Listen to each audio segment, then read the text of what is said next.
Bonjour tout le monde. Participatif. Alors donc, je suis Gabriel Castelbaum. Vous avez j'ai même des panini si vous êtes sage à la fin. Euh, je voulais vous faire part d'une expérience, en fait, d'un retour d'expérience qui est le développement dans une start-up. Il y a quelques années, j'étais en SS2I, tout simplement. Euh, Combien d'entre vous ici êtes en SS2I? Si vous avez un sandwich, vous n'avez pas besoin de le lâcher, hein. Ouais, ok. Donc c'est quand même pas mal de monde. Et dans une grande boîte, toi je te compte pas. Voilà. Donc j'étais dans une SS2I sur un gros projet avec du Java, du JSF, etc. Et pom pom pom. Et on m'a contacté pour rentrer dans une SS2I, dans une start-up. Je me suis dit, tiens, pourquoi pas, on va essayer de. C'est une expérience, allons-y. Techniquement, ça m'a paraissait intéressant. J'ai déjà fait une présentation sur le côté technique de la chose, qui était de travailler avec un langage fonctionnel, de l'Erlang, avec des process, etc. C'est vraiment très, très intéressant le côté technique de la chose. Mais maintenant, avec le recul, je voudrais parler d'autre chose qui est le fait de développer dans une start-up. Parce que je me suis dit, mais c'est incroyable comme on travaille différemment entre une start-up et un gros projet via SS2I ou via grosse boîte, quoi. Donc ça, c'est l'endroit où on a commencé. C'est rue Pyrénées, dans le 19e, pas loin de chez David. Petite respiration, qu'est-ce que c'est qu'une start-up? Si on regarde dans Wikipédia, tout simplement, il donne deux définitions. La première, c'est que c'est une entreprise innovante. Je souligne ça parce que c'est pour dire que ça veut dire que le développement est assez central. Quoi que dise enfin, il faut donc garder en tête que dans une start-up, le développement et le développeur va prendre un rôle primordial. Donc il faut valider ce fait qu'il a un rôle primordial. Et deuxièmement, c'est une entreprise en construction. Elle n'existe pas et tout ça. Ce qui fait que moi, quand je suis arrivé dans ma boîte, alors la boîte s'appelle Corporama. Quand je suis arrivé, qu'est-ce qu'il y avait? C'était une start-up, donc qu'est-ce qu'il y avait? Il n'y avait rien. Il n'y avait pas de produit, il n'y avait pas de clients, et pas qu'il n'y avait pas d'argent, c'est qu'il n'y avait pas d'argent qui rentrait. Alors, qu'est-ce qu'on fait quand on n'a absolument rien, quand on a une coquille vide? Il y avait quand même quelques petites choses dedans, c'est-à-dire quelques personnes de bonne volonté, des bureaux que nous avait prêté un copain, et surtout une idée. Alors, l'idée de Corporama, peu importe, mais c'est de présenter des informations sur les sociétés, de les structurer et de les donner au monde. Et quand on a une idée dans une start-up, donc on peut faire cette idée. Et il y a un deuxième aspect très important à avoir, c'est comment est-ce qu'on va rentabiliser cette idée, qu'est-ce qu'on va en faire. Et il y a plein de manières de rentabiliser une idée. On peut essayer de faire du chiffre d'affaires, d'avoir des clients. On peut essayer de faire une boîte et puis après, tu mets du bootstrap, c'est super joli, après tu le revends. Ou alors, tu essayes de choper des subventions de l'État. Je ne nommerai pas ceux auxquels je pense actuellement. Mais ça existe.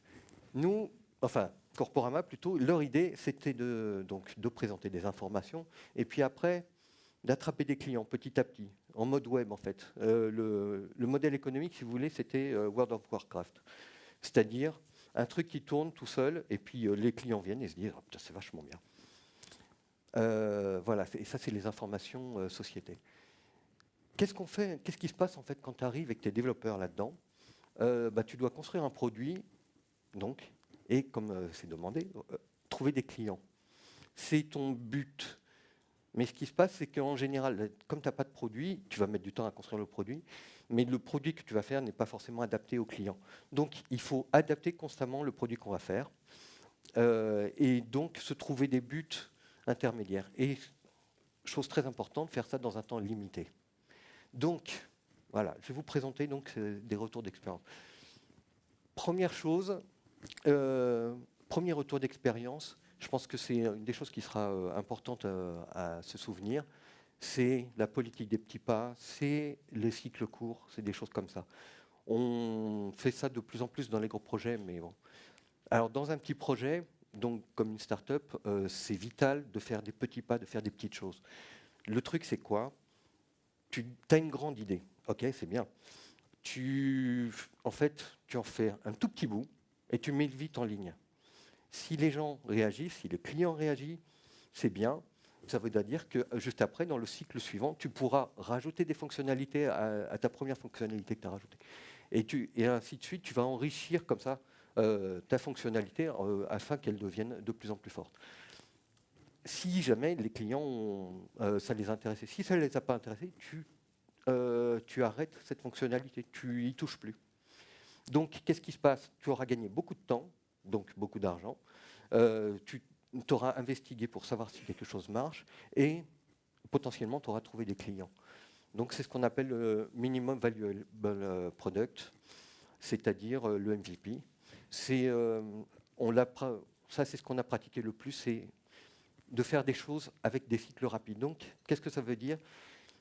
Être à fond, d'une certaine manière, mais aller constamment. Nous, on faisait une release par semaine, c'est pas mal. Mais quand on dit aller vite, ça veut dire aller vite dans le code, mais c'est surtout aller vite dans la production. Sortir une fonctionnalité, puis une autre. Tout ce que je vous dis, donc, c'est des retours d'expérience. Il y a certainement d'autres qui ont fait autrement. Je vous dis comment ça a fait et que ça a plutôt marché. Mais pour faire des cycles courts, chose très importante, c'est d'avoir une infrastructure. Une infrastructure de build, une infrastructure de prod, un truc où tu te dis, tu te dis ça c'est solide, ça marchera. Donc d'avoir déjà dès le départ ton mec ou ton Jenkins, enfin ta structure qui permet de développer ton produit. Du coup, si tu as une structure que tu gères toi-même et que tu as adaptée à ton build, il faut aussi avoir une équipe adaptée à ces cycles courts. Donc, une équipe adaptée à faire de la conf du mail, et puis après de faire du JavaScript, et après de faire du HTML et du back-end. Bref, full stack, au moins au départ, c'est vraiment mieux pour être core, pour aller au cœur des choses. Donc ça, c'est surtout pour les premiers jours.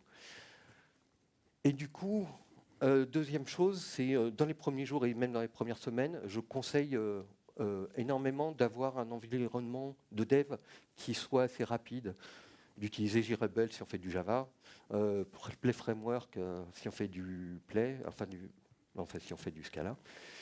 Bref, d'avoir un truc où tu n'as pas de temps de latence dans le développement parce que ça tue. En fait, je dois dire. Et qu'est-ce qui se passe? Donc, on va commencer à faire nos cycles petit à petit.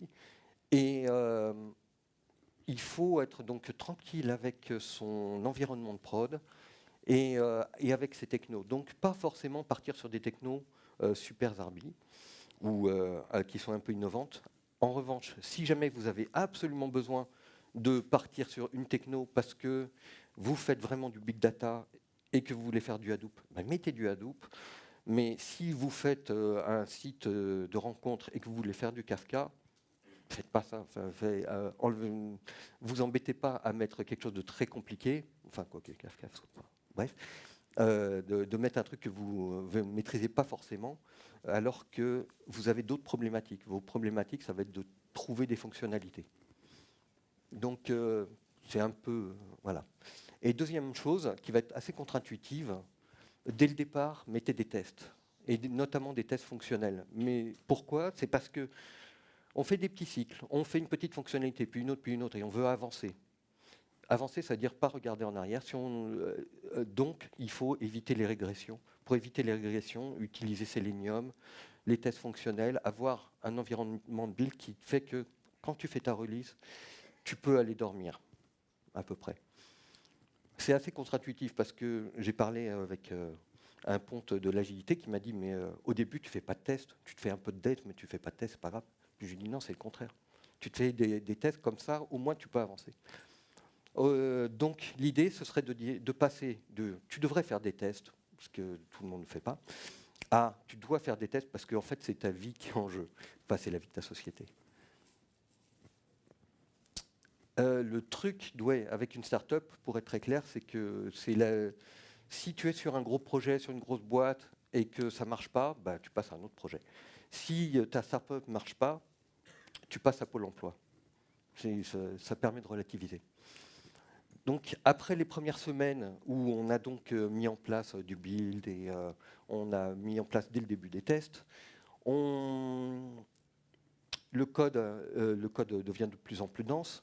Je conseille de vraiment faire du clean code quand même, d'avoir des trucs vraiment propres. Pourquoi? C'est parce que développer, c'est lutter contre l'entropie. Donc il faut que le centre soit quand même de plus en plus le plus propre possible, parce qu'au bout des années, ça va être le bordel. Donc de toute façon, il faut commencer par quelque chose d'assez nickel. C'est Dijkstra qui l'a dit, donc simplicité, c'est un prérequis pour avoir quelque chose de solide. De plus, quand on a quelque chose de solide, les clients restent. On est fiable par rapport aux clients.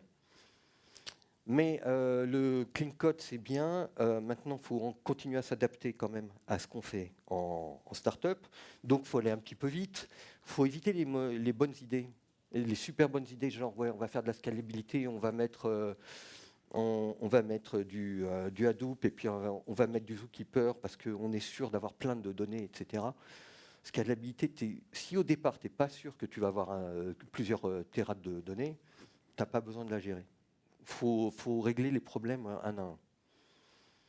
Idem pour les performances, très souvent, on peut laisser tomber, on peut espérer que le site soit assez performant lui-même. Donc, et aussi les abstractions.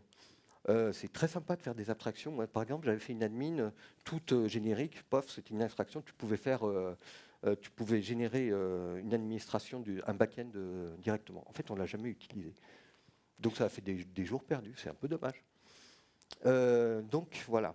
En revanche, qu'est-ce qui est intéressant, c'est de faire des choses modulaires. Comme ça, après, on pourra les remettre bout à bout les unes après les autres. D'où l'avantage d'avoir un langage fonctionnel, comme on a eu avec Erlang, qui permet de pouvoir être beaucoup plus sûr de ces méthodes de test. D'accord?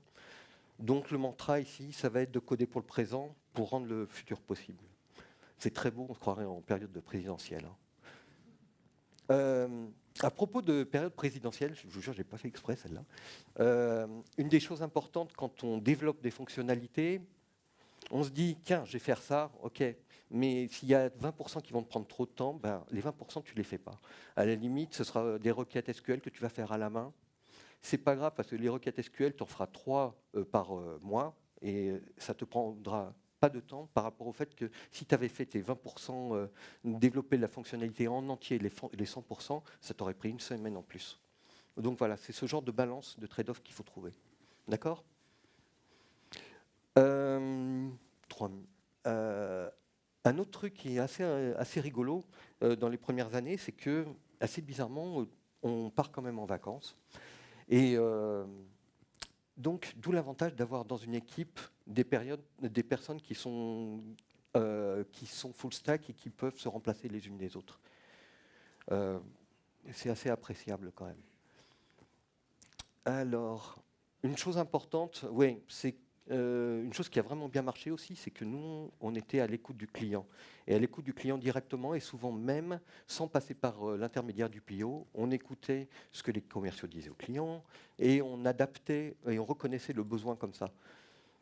Donc, on enlève les intermédiaires, on écoute soi-même ce qui se passe. Ça veut dire que, d'une certaine manière, ça va venir vers la fin, on est proche, on a une grande responsabilité dans le développement du produit.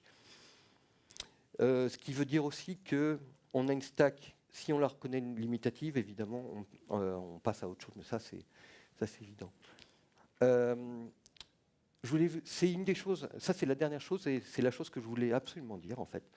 C'est pourquoi je voulais faire ce talk, c'était pour vous dire que quand on est un développeur en start-up, je pense qu'il faut se mettre en, si j'ose dire, on est entre développeurs, on peut se dire comme ça, first class citizen, au même niveau que les autres, que le commercial, que le CEO, que les autres.